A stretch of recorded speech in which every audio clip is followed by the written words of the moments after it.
लागत आहोत तर तुम्हाला मला सैतान पण दोषी लावू शकत नाही. आमेन. सैतान पण आम्हाला दोष लावू शकणार, कारण बायबलच्या वचनात लिहिलं आहे की जितके जण येशू ख्रिस्तामध्ये जीवन जगतात त्यांना दंडात्मक नाही, त्यांना शासन नाहीये, त्यांना शिक्षा नाहीये.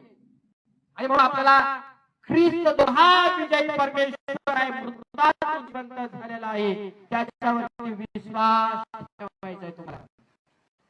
की भविष्य काळामध्ये आज आपल्याला ख्रिस्त जर आला होता, आम्हाला जर घेऊन तो गेला तर आम्हाला दंड होणार नाही, आम्हाला नरकाची शिक्षा किंवा होणार नाही. काय करणार आम्हाला दोष लावणार आहे पुन्हा.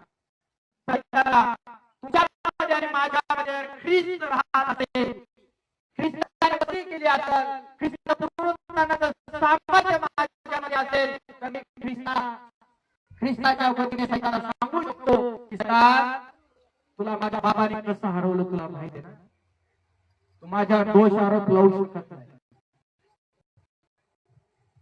तू माझ्यावरती गुन्हा लादू शकत नाही. हा, ते करू शकत नाही. येशू मसीह कारण तू हारलेला आहे. येशू मसीह तू मला दोष लावू शकत नाही, कारण तू हारलेला आहे. शेजाऱ्याला सांगा, शैतान हारलेला आहे. काही जगातील लोक आहे ते आम्हाला बोलण्याचा प्रयत्न करतात, नावं ठेवण्याचा प्रयत्न करतात, दुरावण्याचा प्रयत्न करतात, आरोप ठेवण्याचा प्रयत्न करतात. करतात की नाही? कोणाला सोडत नाही जगातले लोक.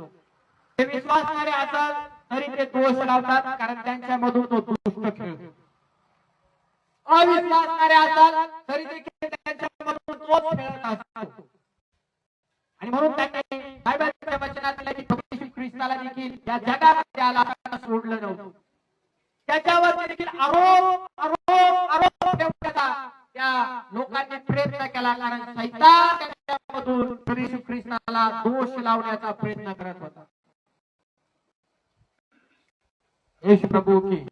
आणि म्हणून परमेश्वराच्या वचनामध्ये आम्ही पाहतो, जरी जगातले लोक आहेत आपल्याला दंडाला देऊ शकतात किंवा आम्हाला शासन करू इच्छितात, रोज आपल्या जीवनासाठी प्रभू येशू ख्रिस्ताकडे पाहायचं की माझा प्रभू येशू ख्रिस्त आहे त्याच्या